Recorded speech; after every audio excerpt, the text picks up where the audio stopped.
Santing, kumusta po kayo? For today's vlog ay samahan niyo po ako, no? Papakita ko sa inyo yung mga Airbnb natin. Kasanting Homestay is yung guest is for checkout na siya. So mamaya, check natin yung unit. And nagkapag-stay siya din almost mga 1 week na. Then ito naman, preparing yung Kasanting Homestay natin. Highway, okay, pinangalan natin Highway dahil malapit lang naman siya or along the highway siya. Hindi po siya maingay dahil meron po siyang isa pang building na nasa harap niya which is yung mga commercial. So maganda siya. Kung gusto niyo ng accessible, kung may mga errands kayo, maganda po dito. Yun nga lang po, yung pinaparent namin dito na Kasanting Homestay Highway is 44 days, di ba? Yan. So 44 days siya nakabook. Okay? And it is direct booking. No? And from Qatar yata, diba? Not sure. Yeah, siguro, yeah. Mga ganyan. Siguro, while nandito sila, looking for siguro matitirhan dito, or location nila, they gonna stay somewhere, which is ito yung napili nila. So, okay naman. At ngayon may papakita kami sa inyo na isang client namin na si Gallardo. Okay, Romeo Gallardo. Nasa Australia siya ngayon. So itong client natin kumuha siya sa atin ng unit 2023. At the age of, ito ha, Ang bata. bata, 24 years old, no? At hindi pa kami nagkita nito. Hindi pa kami nagkita. More on online yung transaction namin. Hanggang sa na-turnover na yung unit niya. Almost 2 years niyang binabayaran yun. Turnover nila is 2000, end of 2024. Balak namin siyang parent long term, walang mga gamit. And tumagal siya, sabi ko, na ano kasi yung bahay, parang nasisira, lalo na nung na-check namin lately, nagkakaroon siya ng anay dun sa steps. So sabi ko sa kanya yung situation, willing naman siya magpa-treatment ng anay, no? Anti-anay. So sana kami doon. Alok ako sa kanya na baka interested siya, ako na lang yung rent dun sa bahay niya. Kasi yung mga guests natin lately, hindi na na-accommodate ng mga rentals din natin. And yeah, mostly sa mga inquiries ko din doon, gusto nila may mga gamit na, yung mga mga short term lang, like 2 weeks lang. So I decided na mag-alok sa kanya na ako na lang mag-rent sa unit niya, and then I'll make sure na hindi siya mababalakura. Okay? And yun, ginawa natin. So, puntahan natin later. Okay? Make sure na wala kaming yung permanent structures na nilagay para kung ma-turnover or kukunin na o gagamitin na ni client natin in the future, pag-uwi na dito whatsoever, hindi tayo mahirapan dun sa natin. Pag bawa. Siyempre may exit. May entry and exit kung ano yung mga hindi kasama. So, samahan nyo kami. Puntahan natin kung ano ang mga pwede natin gawin. At siyempre, kung kayo man nakakuha na, pwede nyo gawin. At hindi nyo pa siya titirhan, sa ibang bansa pa kayo, pwede nyo rin itong ipagawa. Alright? So, not necessarily kami. But if you want us to manage it, okay lang din sa amin. At kung bago pa lang kayo sa aming YouTube channel, ako nga pala si Kuya George. Kasama ko si Ate Mitch. At kami po ay gumagawa ng mga content like this. Mga listing po namin is near Clark Properties. Yun nga, in-highlight natin palagi dyan yung airport. Na kung kayo man ay traveler, you want to travel, no, frequently at ayaw nyo ng hassle sa Manila pa kayo mag-travel, no, domestic and international. So, maganda kung meron kayong property dito. Okay? Ang ranging natin, meron tayong 1 million to 6 to 7, 8, 10 million. Depende na yan sa budget nyo. Alright? At meron din tayong mga accommodation dito kapag halimbawa kayo ay nag-iisip, no? At gusto nyo makita actual and you're traveling far. So we have a homestay for you guys to stay. And the next day will be touring around you for the properties na, di ba, magustuhan nyo. So, ayan. Excited na kami. Sana excited kayo. And please do like and subscribe if you want future vlog updates like this. So, ano pa bang hinihintay natin? Let's go! Let's go!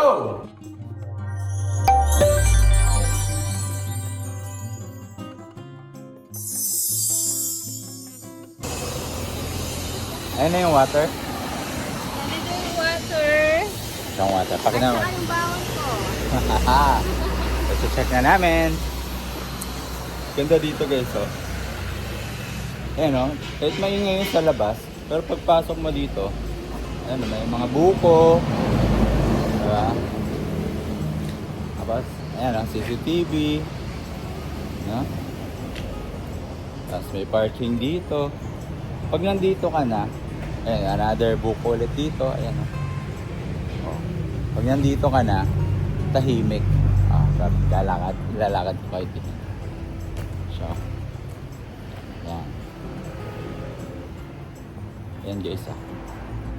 Diba? Di mo na maririnig yung masyado yung sa highway. Pero pa rin, pero ano siya, hindi na masyado. Pero pag pasok mo, ay isa. Yung parking. Ayan, yung mga buko tayo. Ayan. Diba? Naglabas mo dyan, may Andox tayo, may Jollibee, may 7-Eleven. Yung parang kumbaga kung may Erads ka lang. Ito yung nag-book sa atin dito guys. May event siya sa Clark. Biker siya. So nagstay siya dito. Mga ano lang, one night lang. Ayan. And then ngayon mas mahaba-haba. 44. So ito siya. Okay. Sara natin yung pinto.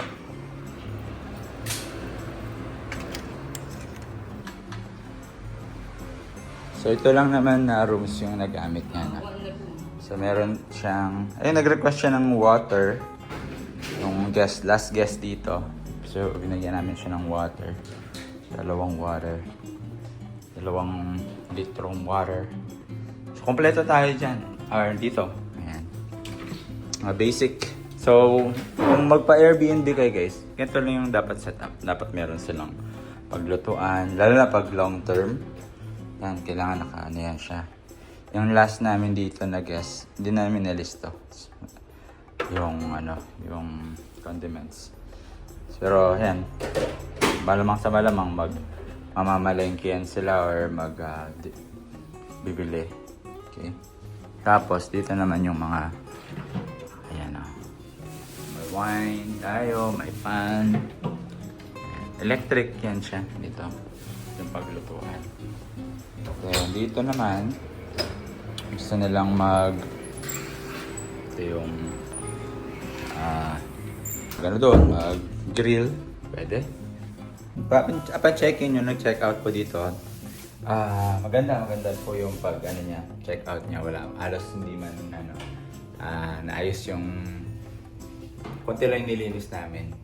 Meron akong ginawa dito, parang, ayan yung tiles. Medyo nabasag. So, hindi talaga siya maiwasan na may ganyan ka. No? So, bumili lang ako ng ganito, cement. Sa tile bender. Tile binder pala. So, ayan. Meron siyang straw dito. Ayan o. Meron siyang straw. So, sisiksik mo lang saan yung butas. Tapos, ayun. Magbabind na siya doon. So, ayan, normal lang talaga yan. Mayroon mga wear and tear. Kaya paano maayos natin bago siya masira ng malaki. Okay, so mga lighting, chinecheck namin kung may mga pondido. So far, wala naman. So ito yung mga, naglagay na kami ng tubig for them as a complimentary. Yan. Right. Spotless na yan. Okay, so nilipat ko to dito para madali nilang ma-access. Dati kasi dito yan eh, sa baba. Naglagay din ako ng saksakan para if ever gusto nilang yan, painit, pwede, accessible siya. And ayan. Okay. So, ito naman natin yung beds. Okay. Ready na. And ito naman yung sa ready na rin. Okay. Ngayon naman, puntahan natin yung bungalow sa Highview. Going na pala kami dun sa kasanting cozy garden natin sa Highview Hacienda. Ka-check out lang ng client. So, kumain na kami ng lunch. And diretso na kami doon. Tingnan natin kung papalit naman tayo ng mga pedis. Alright guys, malapit na tayo sa Highview Hacienda. Makulimlim ang ating panahon today. At ito na nga yung aming garden. So mamaya magtatanim kami dito. Ito na yung aming seedlings.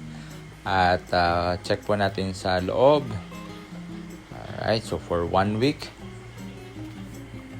makikita po natin na marami na pong papalitan or lahat po papalitan natin bed sheets at replenish na ng mga coffee dito, no? Natapos na namin yung cleaning. So ready na siya for another booking. Maganda kasi itong gawin guys pag check-in kahit wala pang next na nakabook. Maayos na yung bahay kasi minsan may late check-in like 8 p.m. Mayroon mga nagbo-book na ganyan. So automatic na check-in naman tayo. So maganda, at least na-prepare na. Alright guys, ito yung mga for lalabhan natin at ito yung next na ipupunta natin doon sa isa nating bagong project na Airbnb guys. So naglagay tayo ng bagong case ng pillow. Nag-replenish na rin tayo ng ito. Alright, coffee. So, ayan. Malinis na. Yan yung CR natin. Alright, malinis. Isis natin yan. Okay. Alright. And, ito naman tayo.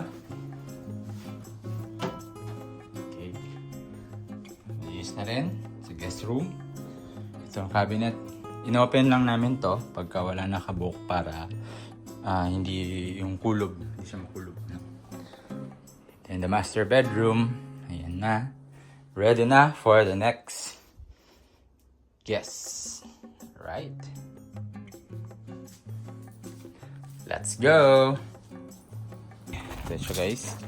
Ito yung papatanim natin mamaya. Yung mga talong natin. So nag-decide kami na tatanim na muna natin to before tayo pumunta dun sa kabila. Hindi kasi baka mamatay na naman. Hindi pa na itatanim. So ima-mark mo lang tapos bubutasan ko, no? May ano kasi si Michelle guys, may green thumb kasi siya. Pero hindi naman siya green-minded. Thumb lang. George na yung green. Hindi kaya malapit masyado? Sili naman ko yun. Sili ba dyan? Hindi talong. Sige. Para mas... Okay. Iba naman ngayon. And ako naman, yung ganyan.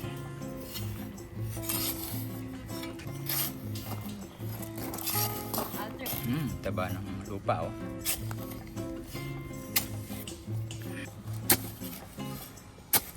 Para pagpunta nyo dito, may maaani kayo guys.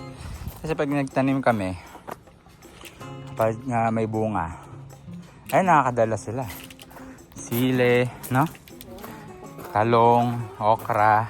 Kailangan may tayo. Meron ako dito sa sa likod. Hindi yung sa'yo, ano? Dito, may ipa tayo dito. Yan, ipa.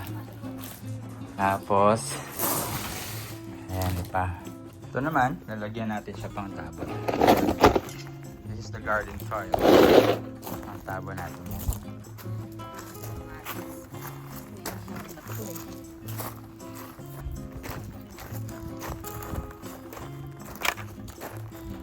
Ba natin ang pwes.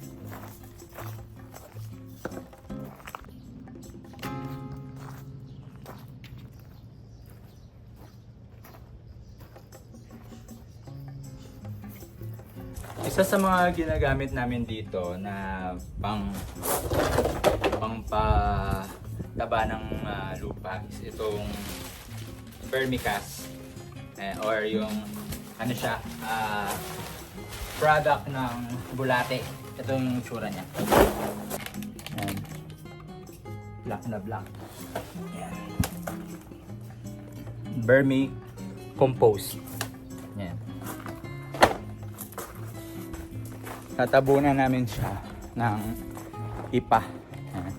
'Di ba yung ipa, maganda siya sa mga hindi siya nalalapitan ng mga insect, no? So, para at least yung moisture. Ngayon, lalagyan natin ng vermicast ito.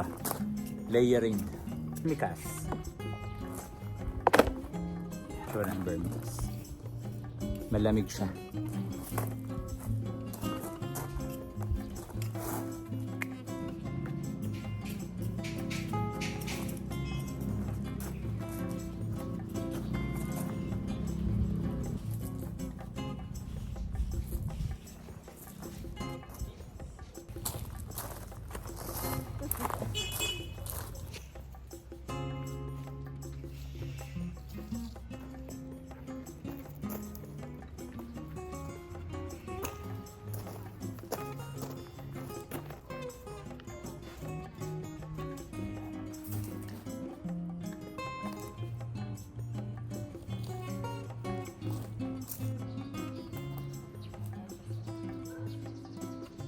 Alright guys, so lalagyan natin siya ng parang coating, ipa. Itong ipa natin, ano to, matagal na to, kumbaga cured na, no? Para lang ma-avoid yung mga infestation, like yung mga bugs, ayaw nila to eh. So lagay natin dito.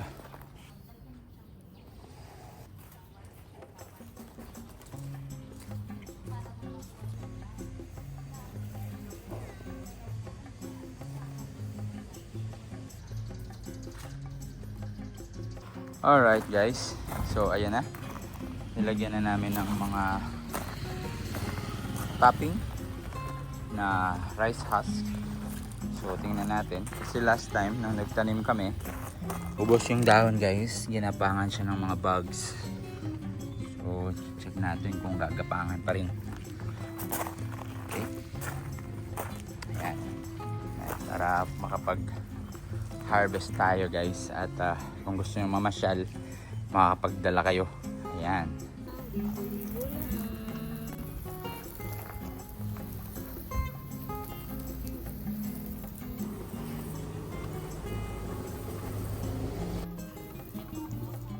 Ito na, papunta na tayo dun sa inaayos namin na Airbnb. Ganyan na yung model guys, oh. Ganyan, kulay blue. So let's go. Oh, grabe. Pawis mo? Pawis guys. Okay, tadaan. Ayan siya. Meron na kaya? Wala pa rin tubig. Kawawa yung ating...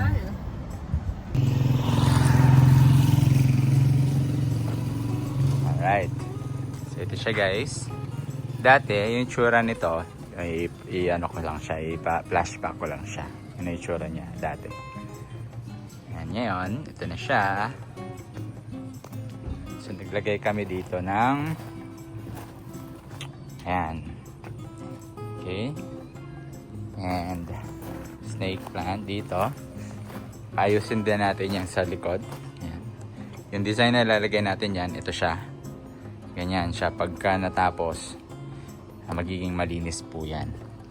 Lalagay tayo ng spotlight dyan. Right. Okay. Papasok tayo sa loob. Yan. Shoutout Sir Romeo Gallardo. Ito po yung unit nyo. Ayan. Alright. So, pasok tayo sa loob.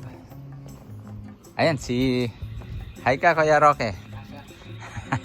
So, yun. Hanggang nyo na rin po natin yung kasama din or neighbors natin na mag-ayos din ng kanilang garden. Ayan. And hindi pa rin naka-connect yung ating tubig. At ayan, maganda at least kahit walang tubig, umuulan-ulan ngayong araw. Okay, pasok tayo sa loob. Guys, ayan, hi! Ito, nabili lang namin sa SM Hypermarket, no? Nasa 8,500 lang to, no? Ayan, 8,500. At ayan. And yung lamesa naman, kasama na siya, di ba?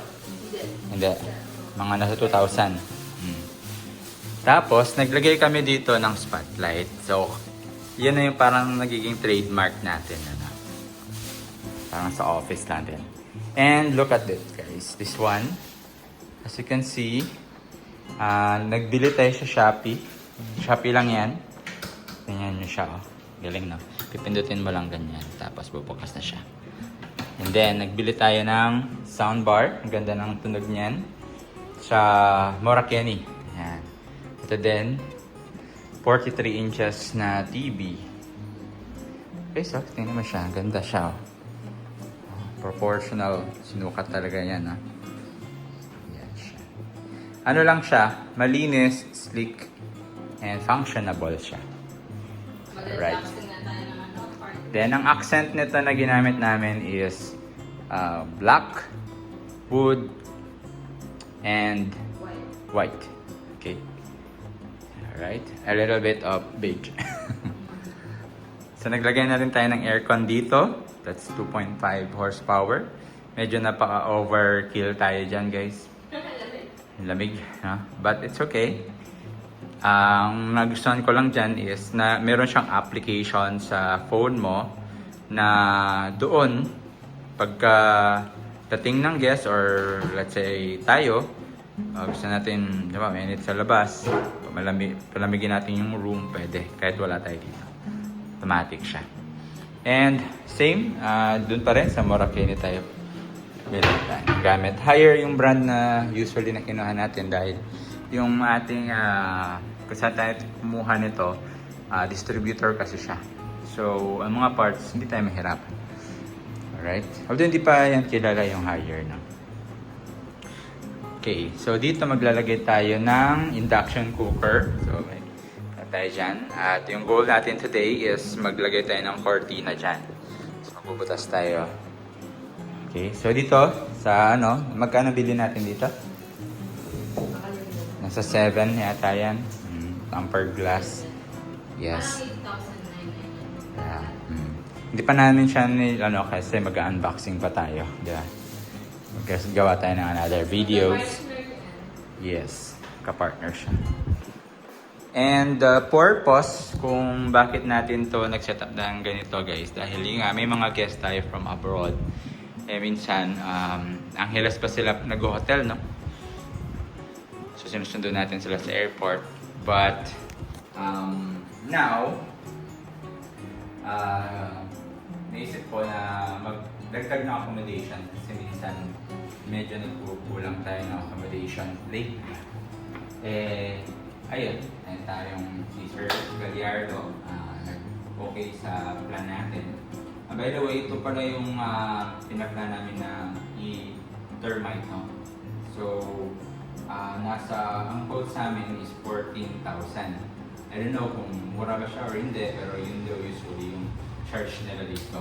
Hindi pa tayo talaga nag-canvas. But yung source ko naman, siya naman yung pinagkakatiwalaan ko sa mga parang handyman ko dito, si Si Rene. Makikilala niya rin siya. Dahil nakita natin ito, ito siya. Ayan. Kita niya. Ayan. So, okay. Ayan. And may mga, ayan. So, sinabi natin sa owner nito, na, Sir, baka interested ka na ulit kasi medyo na, well, ito naman siya. Yes, tomorrow daw, mag-ano siya, magpapadala siya. Yeah, papakita rin ko rin sa inyo kung paano maglagay ng ganun or ano. Kasi may warranty daw na 1 year kasi may certification. Magbubutas sila ng kahit konti. Yan daw sa gilid. Ang treatment is sa labas at sa loob. Maganda na rin yun kasi minsan ano, pag may mga, lalo sa bahay, no? Ang daming ano, yung mga hands. Pag minsan may mga guests tayo tapos na yung food. Pagka kinabukasan may hands na. Kasama na rin yan, Jace, na mawawala din pag pinulit approaches. Okay, so ayan, very simple lang naman to. Magtatanong kayo kung meron pang ganito, wala na po. Last batch na po to sa phase 3 yung ganito. Yan, bumili din tayo ng ito. Ano tawag ito? Microwave oven. Okay. And yeah, dito naman. Okay. Wala pang ganap dito. As it is pa rin. Di pa natirhan to. Yeah. Then, akit tayo sa taas. So, nagpalagay na tayo ng ilaw.